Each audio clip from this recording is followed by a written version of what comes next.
Hi, I'm Stewart Spinks and welcome to episode 115 of my podcast, Beekeeping Short and Sweet. Our summer nectar flow is about to begin, but this week I've had to contend with some sneaky and grumpy bees. Listen in for stuff you just don't find in the books.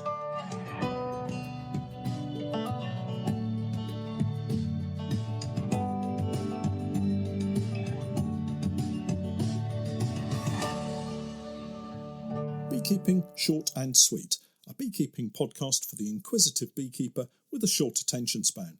A beekeeper, in fact, just like me. I'm grateful to Honeypore Hives for sponsoring in part our podcast for this season. Honeypore Hives, as I'm sure you're aware, are poly Langstroth hives, and we're setting up an apiary full of their hives this season, courtesy of Honeypore. Check out their range of hives and other equipment on their website, and I'll leave links to all of the websites in the show notes as usual. Honeypore Hives, designed by beekeepers for beekeepers. Before we get started this week, I wanted to say a quick hello and thank you to the team that moderate my Facebook group, Stewart's Beekeeping Basics. The Facebook group was set up to give new beekeepers the opportunity to ask those beginner questions in a safe environment where they're not going to get shot down by know-it-all beekeepers who find it amusing to harangue new beekeepers and give them a hard time. The trouble is, there are always beekeepers out there that get their kicks out of talking down to new beekeepers, and that's where the moderators come in. If you're new to beekeeping and want to chat to other beekeepers about your beginning beekeeping journey in a controlled and safe environment, then do give it a look. I also find there are beekeepers who've started their own YouTube channels and seem to think it's okay to piggyback on the back of the hard work that we've put in and promote their own channels and products in my group. While I'm not against sharing knowledge, I do think they should make the effort of creating their own platform to promote their content and not try to take shortcuts using someone else's hard work. So thank you to the team of moderators that helped me with the policing of the Facebook group. So it's raining again. Welcome to the Great British Summer. We're so lucky to have such a variable climate here in the UK, with seasonal changes creating something different in the landscape as the months go by.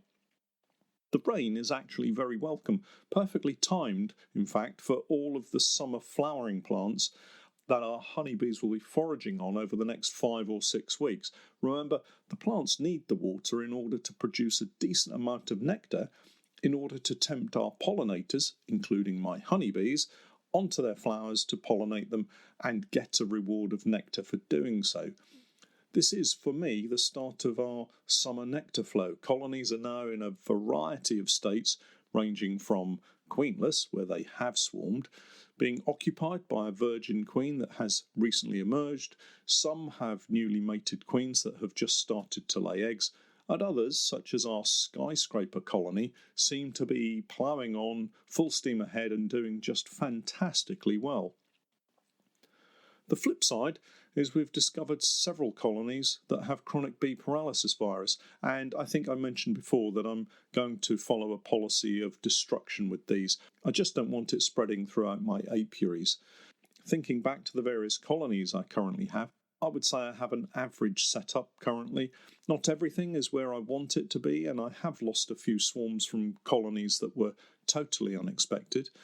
An interesting situation developed with the church cutout colony this week that I wanted to share with you to give an example of how bees can completely flummox you as a beekeeper. Once again, I'm getting a little distracted with my podcast this week, but hopefully these situations will help inform you about the way beekeeping actually is and not how it often gets described as happening in the books. The weekly inspections of the church colony have been going well. The colony has been building nicely. We grabbed a couple of drawn frames to supplement a nuke that I was introducing a new queen into a week or so back, and the colony has been busily drawing out the replacement foundation. So this colony was a swarm that found a home on the side of the church wall, if you remember, and it won't surprise you, maybe, that it's recently started to throw up a few queen cells. Initially with an egg, but more recently we've found developing larvae in them. Something I've found is that if you continually knock down queen cells in a hive and prevent them from swarming, the bees will ultimately find a way to catch you out.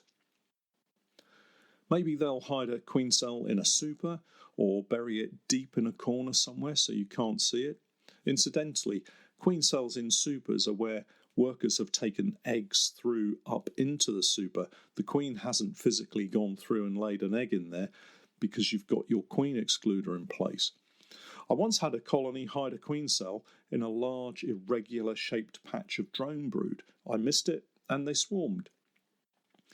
Another little trick the bees will pull on you is instead of creating a queen cell and having the queen lay an egg in it, they'll create a queen cell and use very young larvae instead, thus messing up the beekeeper's mental time frame by several days.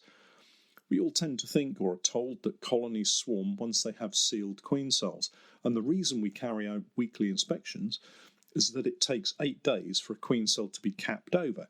So, if we inspect every 7 days, we're going to see a nearly sealed queen cell. The bees won't have swarmed and we can deal with it before they do. But if they grab a very young larvae and create a queen cell with her, they're reducing the number of days until the queen cell is capped over by 3 days. That means they could swarm in 5 or 6 days, just before you step into the apiary to carry out your inspection. Or you might just step into the apiary and watch helplessly as a cloud of bees takes to the air as your precious colony swarms in front of your eyes. And guess what? The church colony, bless them, decided I was interfering with them too much, or they decided they didn't like being featured in the videos and took it upon themselves to swarm, just before I turned up to carry out my normal weekly inspections on all of the colonies in that apiary. As I drove round the corner of the apiary and parked the truck in the shade of the willows and ash trees, I watched as a cloud of bees that filled the air noisily went about their business of reproduction.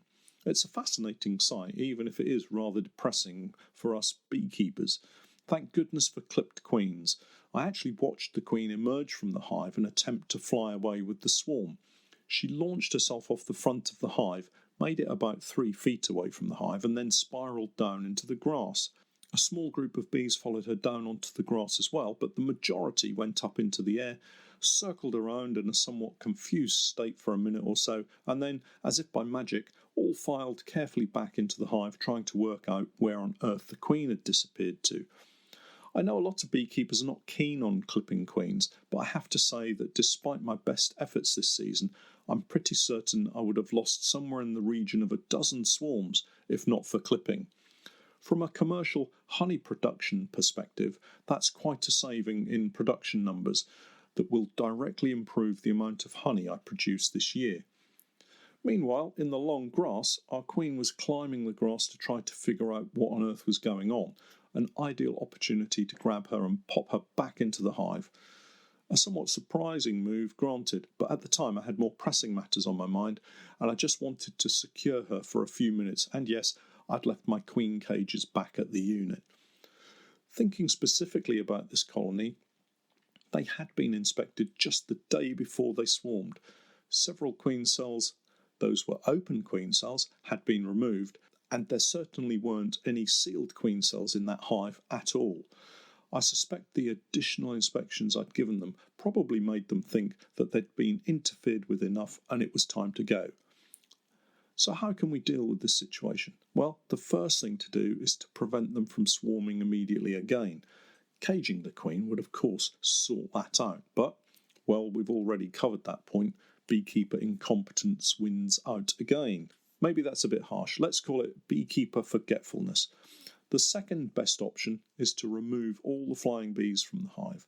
That way, there wouldn't be any bees to try to swarm with the queen. How do you achieve this? Simple. Move the hive to another spot in the apiary and put a new hive on the stand of the old hive. As luck would have it, I did have all the necessary kit to do this, and I'm sure that some of you will already have identified what I'm doing here. It's an artificial swarm, of course. Having moved the original hive, I went about the other inspections in the apiary to give the church colony time for the flying bees to migrate back to their original hive position and reduce the number of bees in the original hive to make it easier to find the queen. Once I'd finished my inspections, I went back in and easily found the queen, freshly marked and clipped, as you may have seen in the videos. She was transferred onto a frame of emerging brood back into the original hive position, thus creating the artificial swarm. Now, the thing of this tale is, there were no sealed queen cells in the original hive at all, not a single one. There were 2 open queen cells, maybe around day 4 or 5, but nothing else. There were visible eggs and everything looked perfectly normal, if that's a thing in beekeeping. It just goes to show you that beekeeping is a fascinating, frustrating, fantastic challenge, even at the best of times. I will need to go back into the now queenless colony to check for queen cells, leave just one and then let them alone for a few weeks to get her out, mated and laying, thus creating another colony. The old queen should settle back down and continue laying, but I suspect her offspring will always be swarmy, so we'll just have to bear that in mind. Of course, it means the loss of any honey crop from her this year, but the trade-off is a new colony.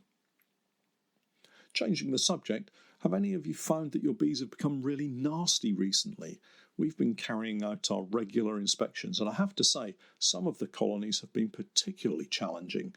So why is that? What makes colonies that generally have been okay to inspect suddenly become monsters that ping against the veil and crawl to the elastic cuffs of my bee suit to get a better grip before stinging?